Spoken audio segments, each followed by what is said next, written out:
আরবি হিজরি সনের প্রথম মাস। ইংরেজিতে যেমন জানুয়ারি, বাংলাতে যেমন বৈশাখ, আরবিতে মুহররম।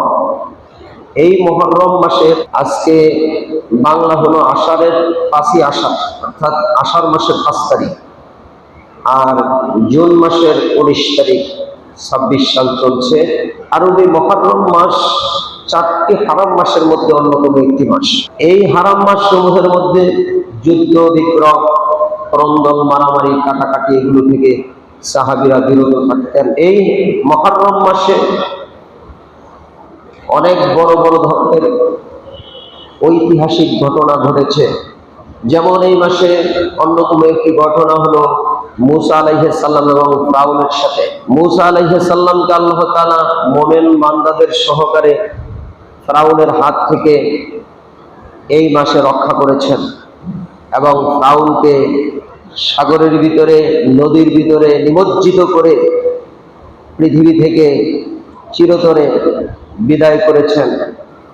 এই জুলুমবাজ, স্বৈরাচারী, স্বেচ্ছাচারী, ইসলাম বিদ্বেষী, আল্লাহ বিদ্বেষী ফিরআউনের শেষ এই মুহররম মাসে।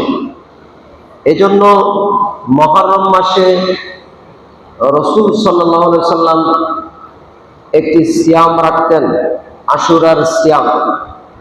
আশুরার 10 তারিখ আল্লাহ রাসূল সাল্লাল্লাহু আলাইহি সাল্লাম বলেছেন, আমি বেঁচে থাকলে এই সিয়ামটি পরবর্তীতে 2টি রাখবো, হয়তো 9-10, না হয় 10-11, আমরা ইনশাল্লাহ রাখবো।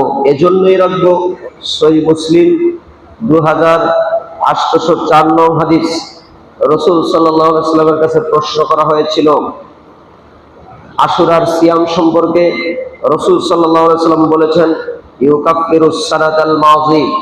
আল্লাহ রাসূল বলেছেন, যে ব্যক্তি আশুরার সিয়াম রাখবে তার জন্য আমি আশা রাখি পিছনের 1 বছরের গুনাহ আল্লাহ ক্ষমা করে দিবেন। সুবহানাল্লাহ। তাহলে আমরা আশুরার সিয়াম রাখবো। আশুরার সিয়ামের তারিখটি হচ্ছে 10 তারিখ, 10ই মুহররম। তবে এই মাসকে কেন্দ্র করে যেই ধরনের বিভিন্ন বিদআতি কর্মকাণ্ড চলছে, এগুলো থেকে আমাদেরকে বিরত থাকতে হবে। এই মাসে নফল সিয়াম রাখবেন, এই মাসে নফল সালাত আদায় করবেন, তাসবিহ তাহলিল করবেন। তাই বলে এই মাসে মিলাদ নেই, এই মাসে সিন্নি খাওয়ানো নেই, এই মাসে হায় হাসান হায় হোসাইন বলে গায়ের উপরে এইভাবে করে ব্যত্রাঘাত নেই। এই মাসে যেই বিষয়গুলো আমাদের সমাজে কোরআন এবং হাদিসের বাহিরে করা হচ্ছে, এই বিষয়গুলো এই মাসের মধ্যে নেই। এই মাসে যুদ্ধ বিগ্রহ নেই। এজন্য আমরা অবশ্যই বিদআতি কর্মকাণ্ডগুলো থেকে বিরত থেকে হাদিসে যেগুলো আছে এবং কোরআনের নির্দেশনা যেই বিষয়গুলো রয়েছে, আমরা সেগুলো আমল করার চেষ্টা করব ইনশাআল্লাহ।